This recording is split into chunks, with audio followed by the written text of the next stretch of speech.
जय श्री राधे कृष्ण। दोस्तों हिंदू धर्म ग्रंथों में कहा गया है कि हम सभी के पास तीसरी आंख होती है, लेकिन हम उसे खोलने में सक्षम नहीं हो पाए। इसके कारण हम अपने कर्म को नहीं देख पाए हैं। आइए इस कहानी के माध्यम से समझते हैं कि कर्मों का हिसाब कैसे होता है।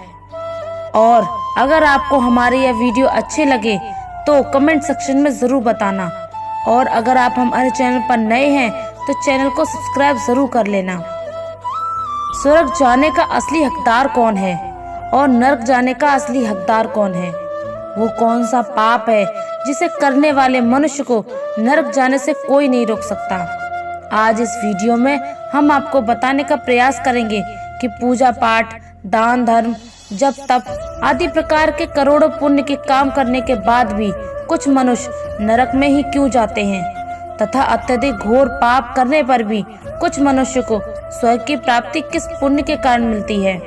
ऐसा वह कौन सा पुण्य है जो मनुष्य के करोड़ों पापों का नाश करता है, और ऐसा वह कौन सा पाप है जो उसके करोड़ों पुण्य को नष्ट कर डालता है। दोस्तों एक बार की बात है, भगवान विष्णु क्षीर सागर में देवी लक्ष्मी के साथ शेषनाग की शैया पर विश्राम कर रहे थे।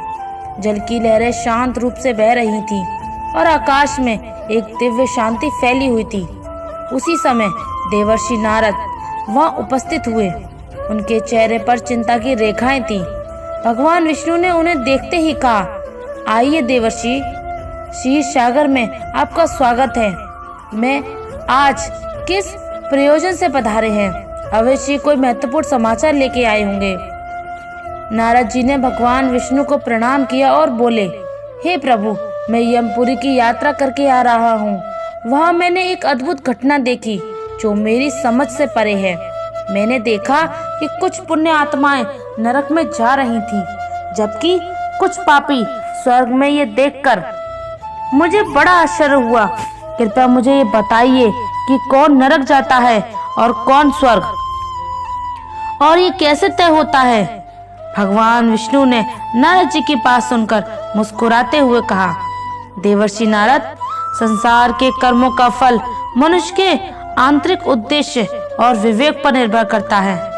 कई बार जो प्रकट रूप से पुण्य दिखते हैं वह भी पाप हो सकते हैं। इस विषय में एक प्राचीन कथा कही जाती है जो आज मैं आपको सुनाता हूँ। इस कथा को सुनकर आपके सभी प्रश्नों के उत्तर मिल जाएंगे, इसलिए आप इस कथा को ध्यान से पूरा अवश्य सुनिए।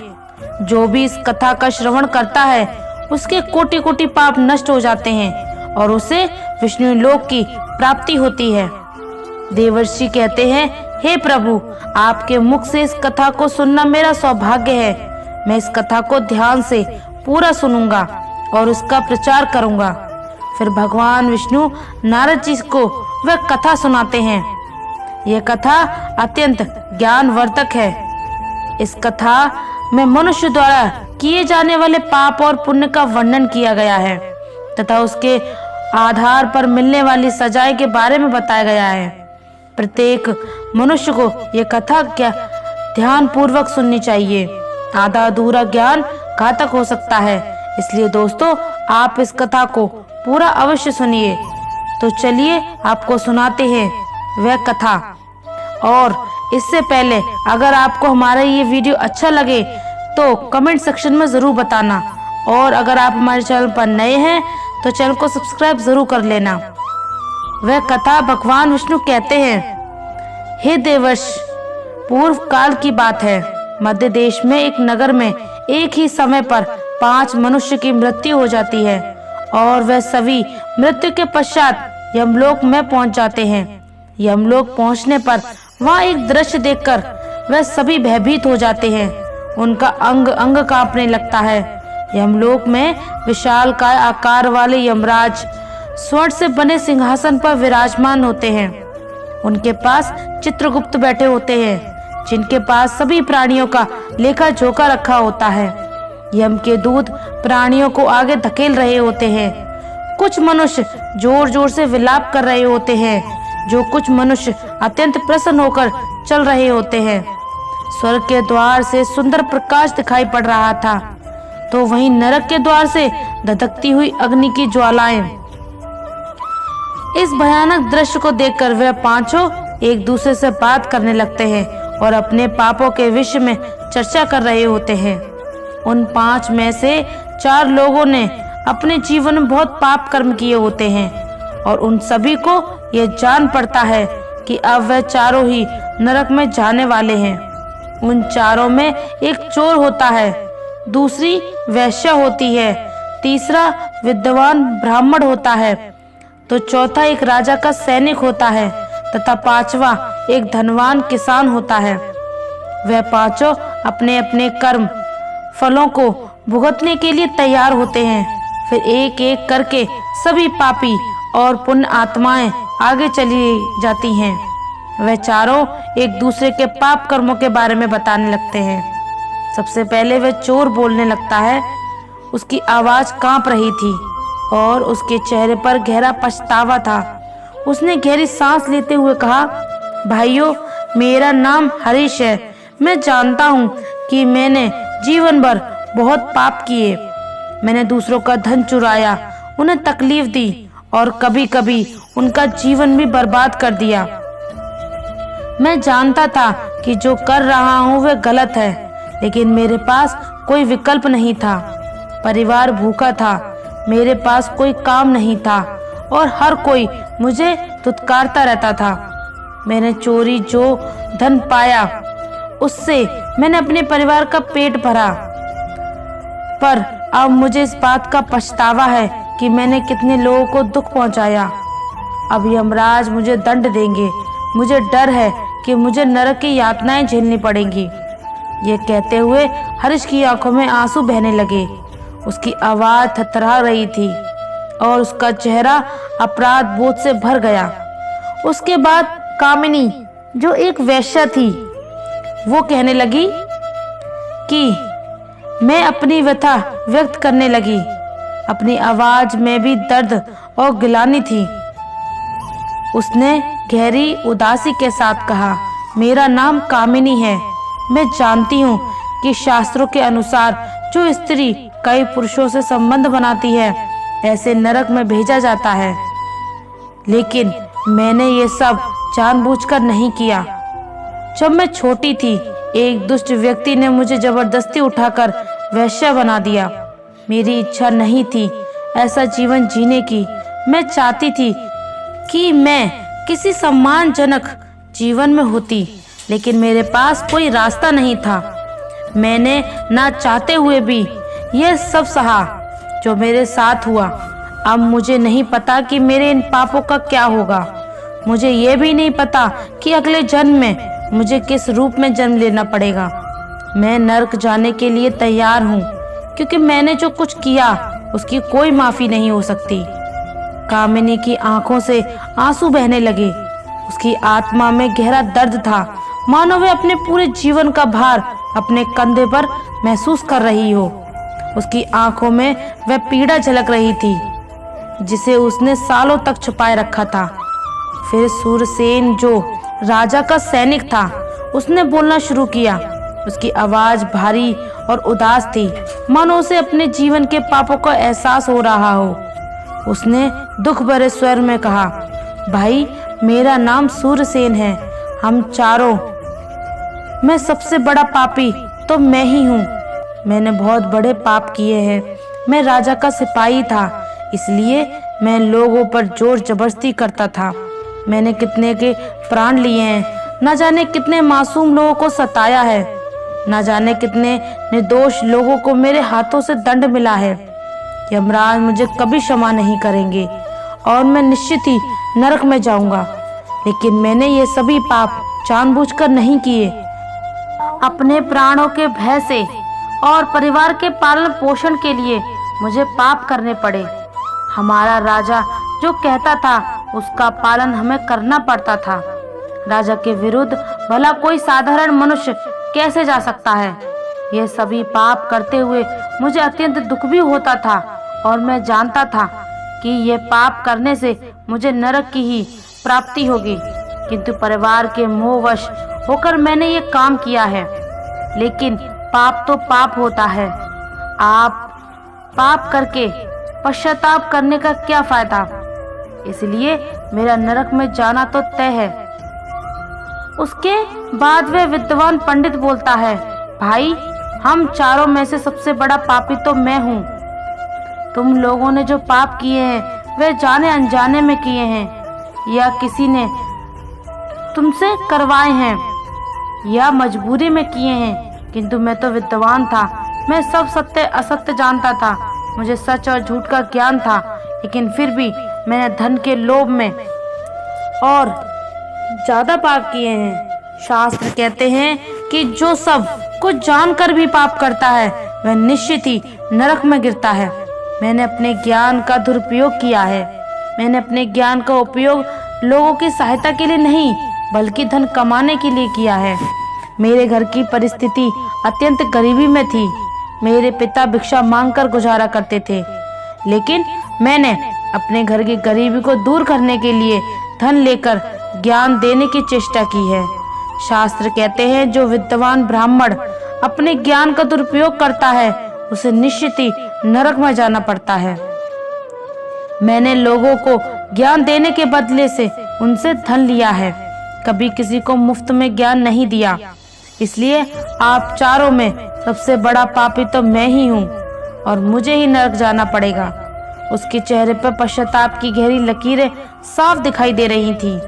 उसकी आंखों में आंसू थे और उसका सिर शर्म से झुका हुआ था। वह अपनी आत्मा के बोझ से टूट चुका था। इन चारों की बात सुनकर महेश्वर, जो एक घमंडी किसान था, हंसने लगा। उसके चेहरे पर घमंड और अहंकार साफ दिखाई दे रहा था। उसने ताने मारते हुए कहा, तुम चारों तो इतने बड़े पापी हो कि तुम लोगों को नरक में जाना ही पड़ेगा। तुम लोगों ने घोर पाप किए हैं और इसलिए यमराज तुम लोगों को कभी माफ नहीं करेंगे। यहाँ पर मौजूद मैं अकेला ही सबसे अधिक गुणवान हूँ और पुण्यवान हूँ। मैंने अपने जीवन में बहुत पूजा पाठ किया है, ब्राह्मणों को दान दक्षिणा दी है। मैंने मृत्यु से पूर्व गाय का दान भी किया है और अब मेरे सभी पुत्र पौत्र मेरी आत्मा की मुक्ति के लिए बड़े कार्यक्रम का आयोजन कर रहे हैं और मेरे लिए श्राद्ध दान तर्पण किए जा रहे हैं, यज्ञ कर रहे हैं। इसलिए मैं सबसे अधिक पुण्यवान हूँ। मेरी 3 पत्नियां हैं और 10 पुत्र हैं। इतने लोग मेरी मुक्ति के लिए उपाय कर रहे हैं। और हाँ, मैंने अपने जीवन में कभी कोई पाप नहीं किया, और यदि जाने अनजाने में कोई पाप किया भी होगा तो मेरे पुत्रों के द्वारा श्राद्ध आदि के कार्य द्वारा मेरे पाप भी नष्ट हो जाएंगे। मैं नित्य देव पूजा करता था, मंदिर जाता था और आए अतिथियों को भोजन कराता था। इसलिए मुझे पूरा विश्वास है कि यमराज मुझे नरक में नहीं डालेंगे और मुझे मोक्ष की प्राप्ति होगी।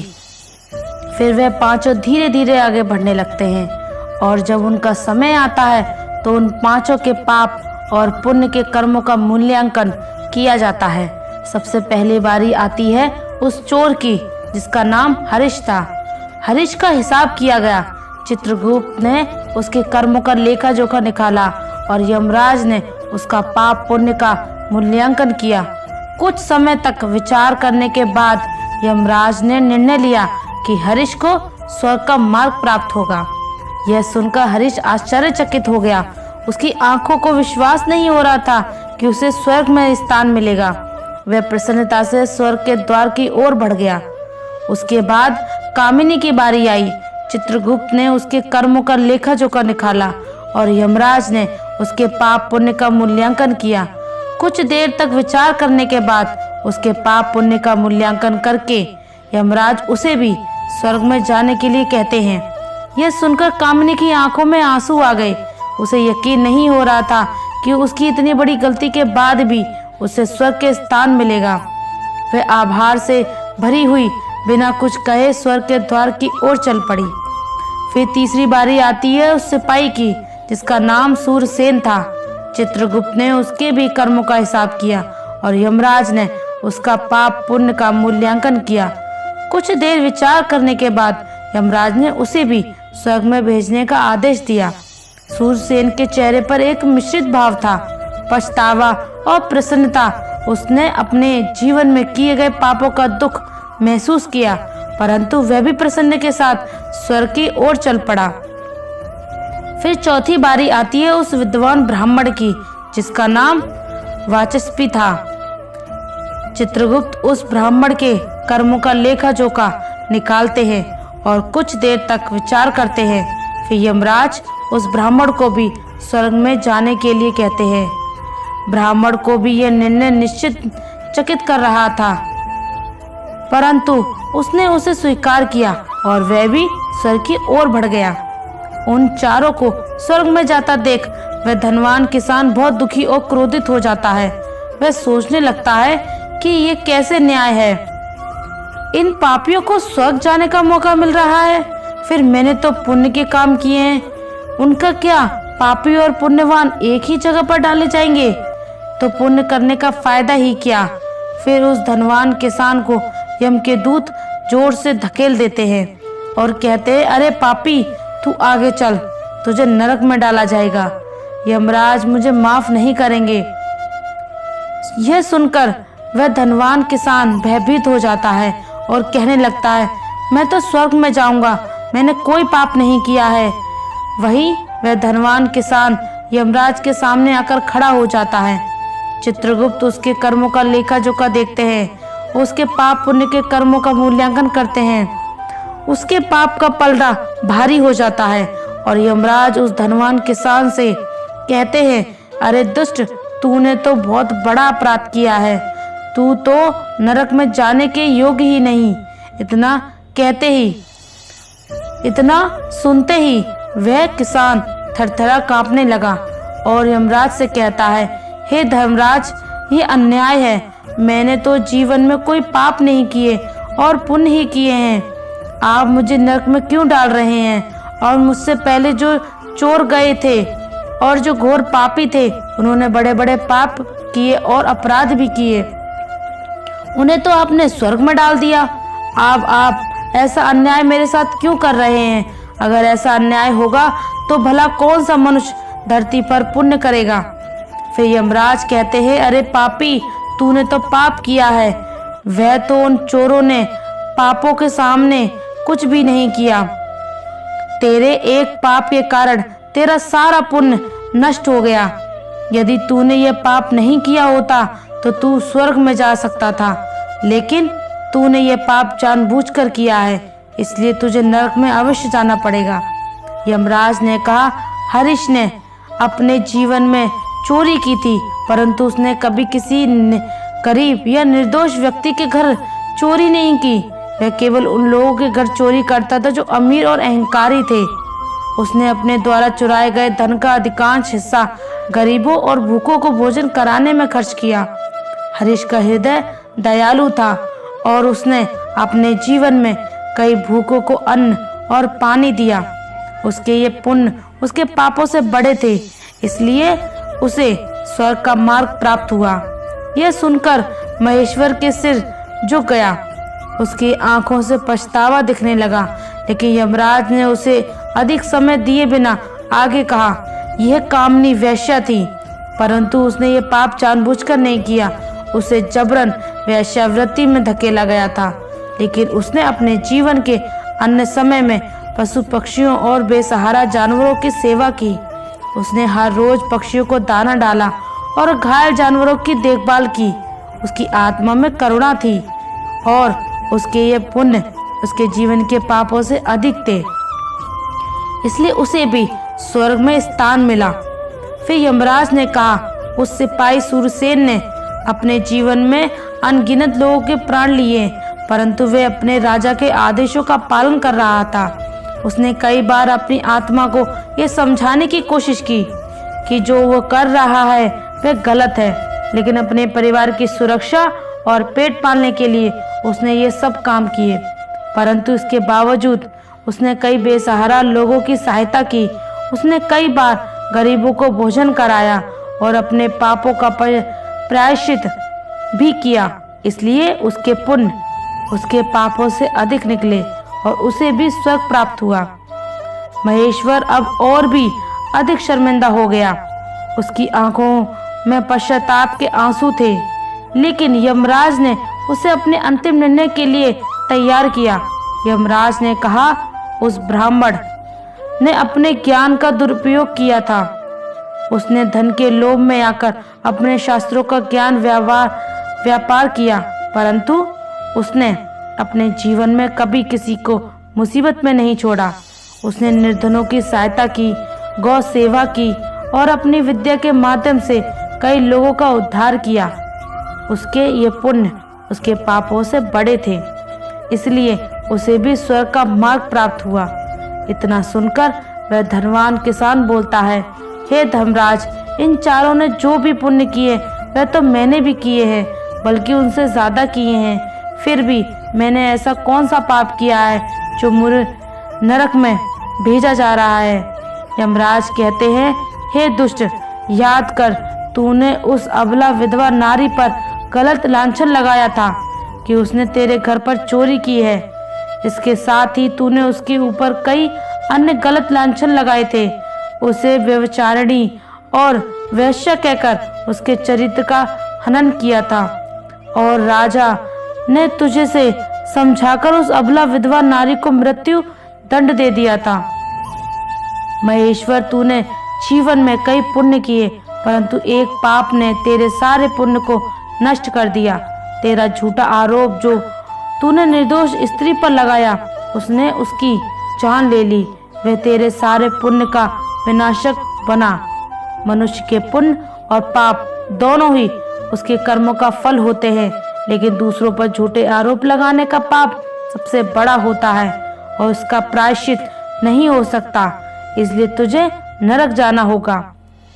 अब वह भयभीत हो गया। उसने कांपते हुए कहा, परंतु मैंने ऐसा जानबूझकर नहीं किया था।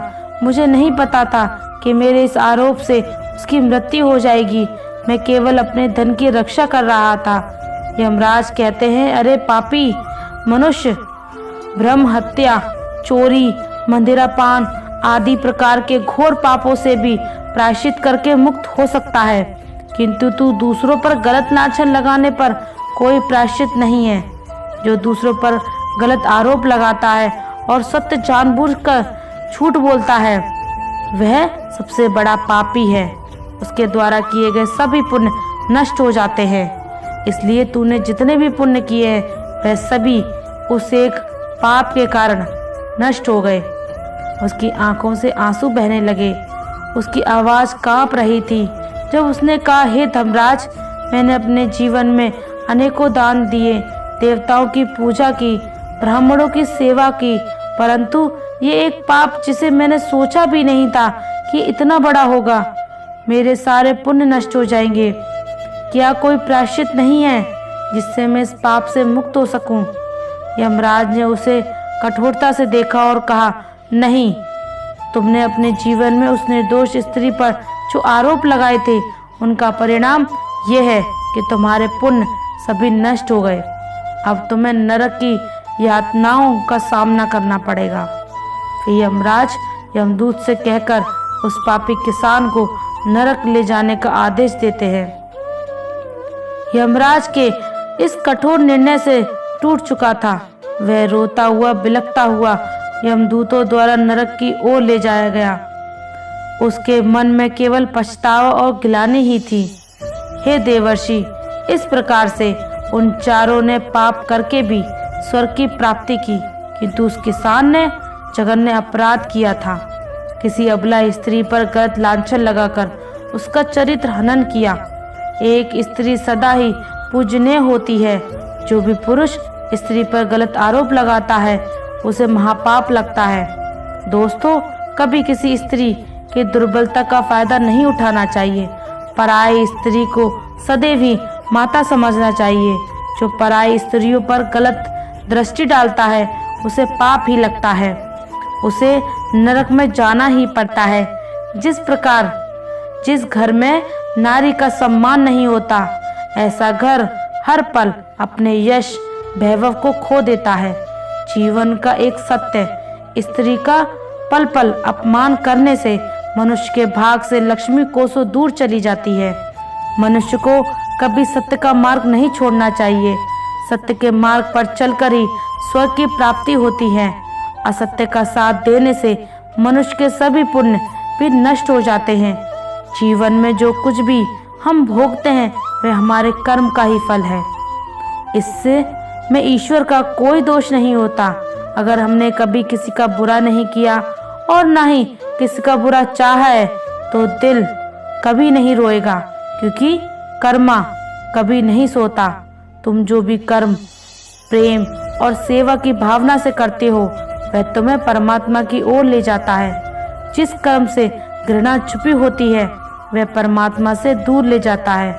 कर्म ही तुम्हारा अस्तित्व है और तुम्हारा बंधन है, और यदि आप इसे सही तरीके से संभालते हैं तो ये आपकी मुक्ति भी हो सकती है। हम जो कर्म करते हैं उससे तय होता है कि हमारे साथ अच्छा होने वाला है या बुरा। दोस्तों, कभी किसी पर गलत आरोप नहीं लगाना चाहिए। सत्य जानकर भी असत्य का साथ नहीं देना चाहिए। जो दूसरों पर गलत आरोप लगाता है उसे यमराज कभी क्षमा नहीं करते।